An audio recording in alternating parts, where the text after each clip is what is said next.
Hello, welcome back to the Fertility Confidence Podcast. Quick disclaimer for this episode, we are talking about chemical pregnancies. So, if you are not currently in a place where talking about miscarriage, talking about loss feels supportive for you in your journey, this is an episode I want you to protect your heart and skip, come back, hang out with us next week, or go check out some of our old episodes behind this one. So, that's just my little disclaimer before we get started.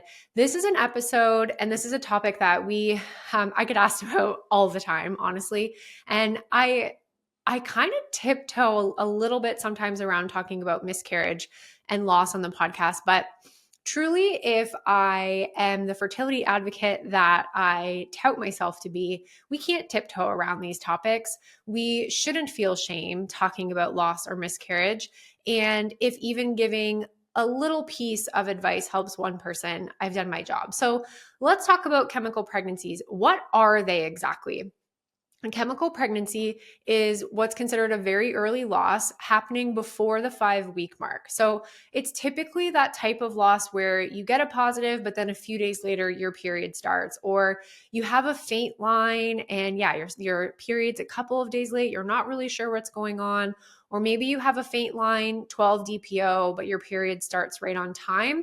Those would be what we would consider chemical pregnancies. And most fertility clinics, most practitioners don't actually consider these what they term biochemical pregnancies, which also means they typically might not consider a chemical pregnancy actually a miscarriage. And this is where it really does couples a huge disservice, because we're now kind of ignoring the fact that something's happening, but it's obviously not working.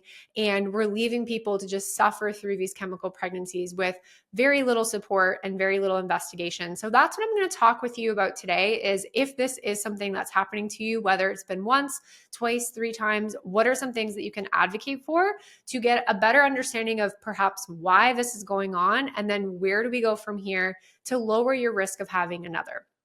As with any miscarriage, it's really hard to pinpoint the exact cause. And like I said, chemical pregnancies are usually not taken super seriously in the medical world, or they're treated like any other miscarriage, which tends to be not a problem until you've had 3. And if you've listened to the podcast for any length of time, or you've hung out in my world, you'll know that I don't feel like that is a great use of time or resources to just wait for you to have more miscarriages. I think if you have one, whether it's a chemical or later loss, you deserve to have a proper workup and investigation. Will we find the cause? Maybe not. Will it be something we can change? Maybe not. But the other side of that sentence is, but maybe it will be. Maybe it is something we can actually improve. Why aren't we looking for those things after the first one and then decreasing the risk of them happening again? At the end of the day, 1 in 4 pregnancies end in miscarriage. That's 25%. That's a huge number. Now, what I will share with you is inside Fertility Confidence Method, we track these things, obviously, and I'm incredibly prideful over the fact that within our community, we hover between an 18 to 20% miscarriage rate, meaning our miscarriage rate inside our community is 5% to 7% lower than what we expect in societal norms out in the real world. That is a big thing, because that tells me that we're actually helping decrease the rate of miscarriage when we're working with women. We're getting them pregnant and we're actually helping them stay pregnant and give birth. And that's what the whole point is, right? So with the rate of miscarriage, 25% of pregnancies, chemical pregnancies, so that under 5 week of loss, is actually one of the more common causes of miscarriage. Having those early losses are a fairly high number of that 1 in 4. And when I dug into the research to try to figure out, like, what are we looking at here stat wise, it was a little bit all over the place. I think it's, one of 2 things. I think it's really hard to pinpoint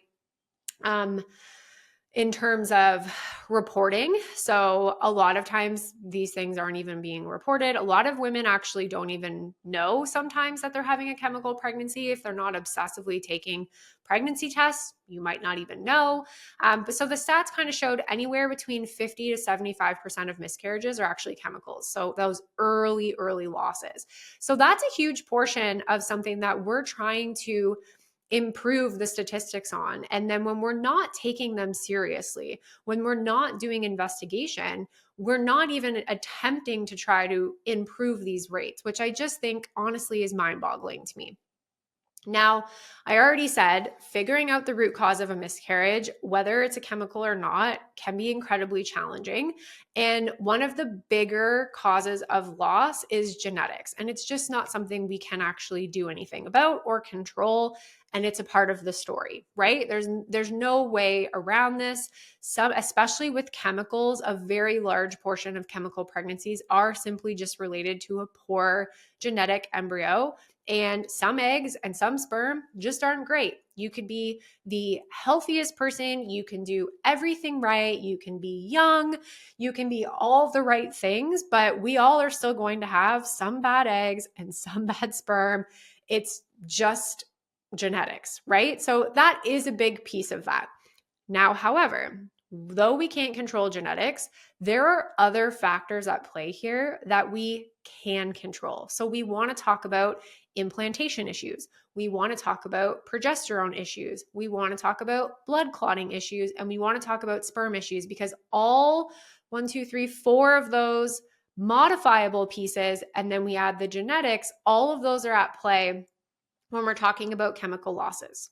So if you have experienced a chemical and you've been brushed off in terms of looking any deeper or doing any investigation, I encourage you to continue looking for support. This is something we help our clients with all the time in navigating, discovering any potential modifiable root causes to why this happened.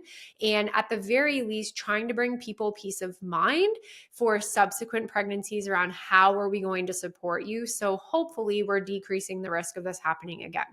So when we're talking about testing, there's a few things we can do to dig a little bit deeper and help us build that personalized care plan for you. And one of those is looking at implantation issues. So when we think, is there a problem with implantation? We're thinking about the lining specifically. Is there something going on with the lining? Was it too thin? How's our estrogen if it's too thin? We want to dig into those pieces. The other side of that I always think about with implantation issues is the uterine microbiome. We talk so much in FCM about the uterine microbiome and the diversity of good bacteria in our uterus. The research truly is small, it's new, but I am so certain that within my lifetime, this is going to become a very large factor in the fertility space. And I'm just going to keep on pushing and pushing and pushing until the research starts to confirm what we're already really seeing, but on a larger scale. And that's that if the uterus has a large amount of bacteria that shouldn't be there or not enough good bacteria, we're going to have implantation issues. And then we may be either having no implantation at all, or we're having chemical pregnancies. So this is something we want to dig deeper into. The next one is progesterone. So progesterone is produced after you ovulate by the corpus luteum. When the embryo implants and HCG, the pregnancy hormone, is being produced, it signals to your body to make more progesterone. If your body can't do that, for whatever reason, it doesn't have the building blocks to make progesterone, the corpus luteum isn't listening to the signaling, the receptors, something's going on with the receptors. We can't ever really know that deep as to why, but we can know like something seems up with the progesterone here. So let's see. We can't check the cycle you're having the chemical, but we can check the subsequent cycle. What is your progesterone looking like 7 DPO, 7 days post ovulation? Is it optimal? Because the optimal value we're looking for pregnancy support is different than what the reference range is looking at, or what we would consider normal for ovulation. So we want to look at those numbers. If they are low, subsequent pregnancies, and perhaps in your luteal phase even, we want to support you with progesterone. If they're not low, maybe they are optimal.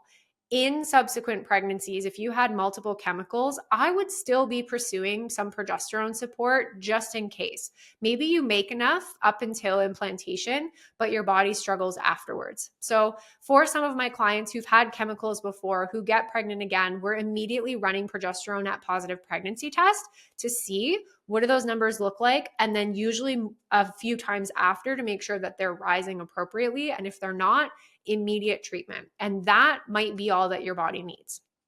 The next thing that can be an issue is blood clotting. So, when immediately upon pregnancy, we're needing a lot more blood flow to the uterus. And if your body can't handle that, if we're not getting the right blood flow, the right nutrients as things are starting to form and do their thing, blood clots are forming, all of that's going to cause a problem. So checking your clotting factors, INR and PTT, can also just give some insight. This is often why a lot of times with multiple chemicals, we prescribe baby aspirin. Even if we don't know if you have clotting issues, it might, again, kind of similar to the progesterone, it might not be a problem when you're not pregnant, but then a problem when you are. And so we want to work that into your plan potentially. And then the last one is sperm issues. So whenever we have miscarriages or whenever we have chemical losses, the immediate thought goes to, this is my problem, right? Because it was your body, your uterus. It's always very much pinned on the female partner. And the reality is that that embryo is not just you, it's 50% sperm. And the genetic makeup and the ability of that embryo to divide and establish that good implantation and do its job, the sperm plays a role in that.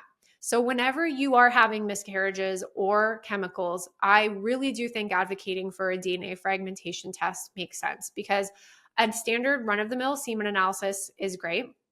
It gives us lots of information, but it doesn't tell us the whole story. And you can have lots of sperm that swim well and look good on the outside, but have poor genetic material, poor DNA on the inside. And those are sperm that are more likely to cause miscarriage. So we're not going to leave the dudes off the picture just because you got pregnant, so their part's over. That still might be a factor. So this would be an instance where we would be pushing for more male testing as well and looking at DNA fragmentation. Having one chemical pregnancy will likely be the reason that you have subsequent chemical pregnancies, with the exception of genetics being a role at one point and perhaps progesterone or DNA frag being a role at another. It's not a guarantee, but for your peace of mind, and I think it's completely worth advocating and digging into this deeper. If you find nothing at this bare level look, there's more to the story here in terms of really digging into miscarriage risk factors and looking at autoimmunity and the way inflammatory markers and your thyroid. There's a whole slew of other things we wanted to do. But today I really wanted to focus in on chemical losses and specific causes for that and what to look into in the lab. So if this is you, first and foremost, know that I'm sending you so much love. Having one loss and having 5 losses all feels, heartbreaking, regardless of where you're at in your journey. You deserve support.